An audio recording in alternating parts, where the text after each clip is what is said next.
It's incredible. And it's nothing dangerous. It's the way it's designed. And so when they land, they'll have smoke streaks just going down the side of those airplanes.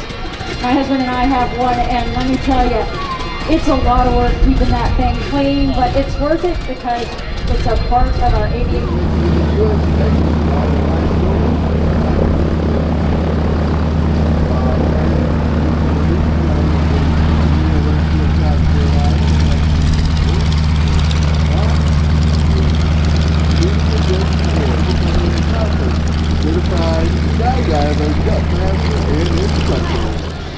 You are about to see something that we haven't had here for several years.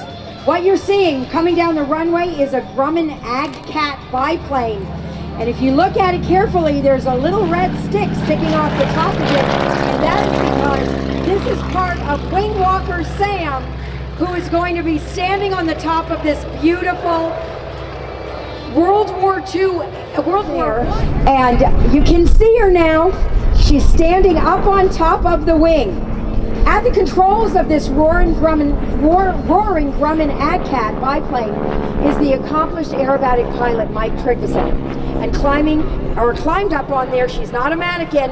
This is Sam, his wife, Sam Tryggvason. This husband and wife duo has taken their wing walking from coast to coast this summer, and they are pleased to be here at Warbirds over Monroe to share their unique demonstration of precision, power, and pure inspiration.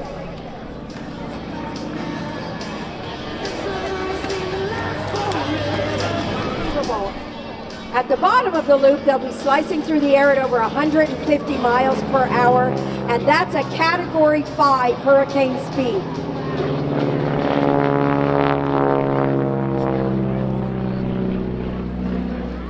The aircraft you see in front of you is a heavily modified Grumman Cat.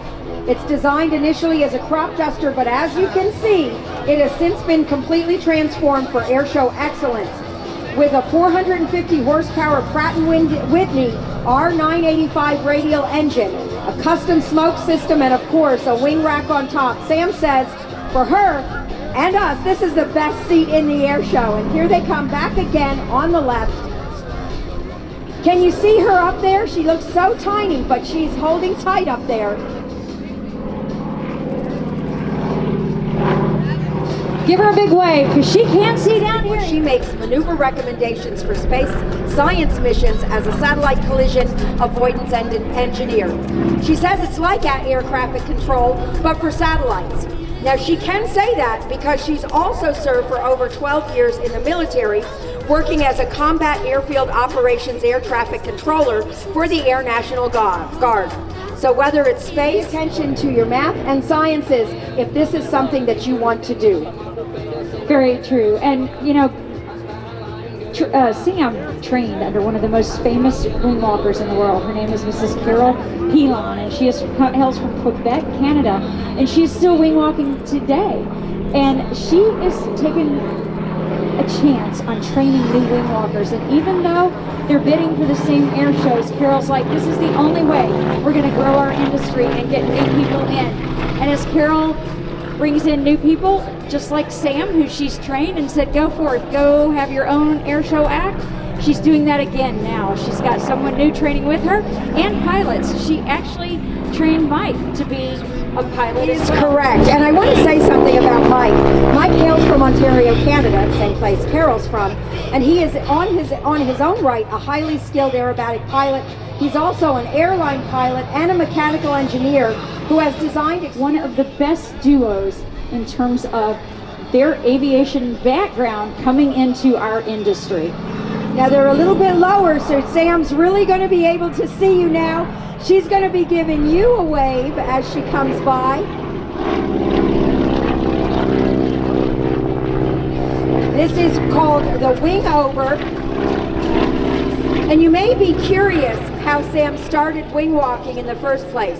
At 22, she dreamed of becoming a pilot, but her entry-level job just couldn't cover the high cost of flight training, and so determined, she sought a second job.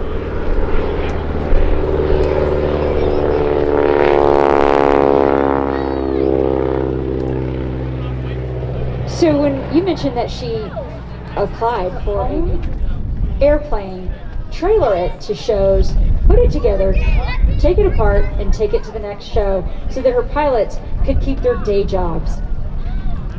And look off to your right. Here they come past again. The other right, your left. And you can see that she's now disconnected and off to the side, able to wave at you with one foot out. She's only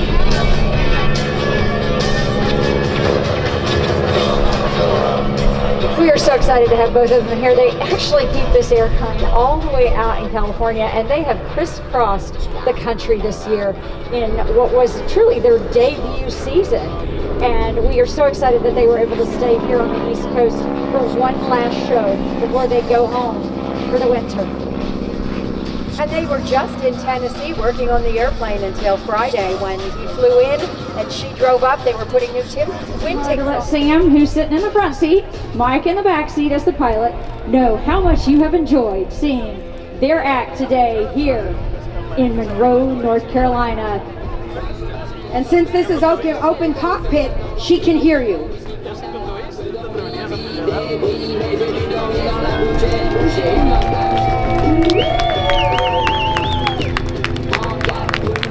We got some sporty winds out there. Mike is doing a great job getting this thing on the ground. He's bouncing around, but he is just trying to get it all steady so he can let that tail wheel go back and come to a stop. Here it comes. I'm going to let Teresa tell you a little bit more about this incredible P51 and our own Scooter Scott Yoke out of just south of Aiken, South Carolina is where he is located now.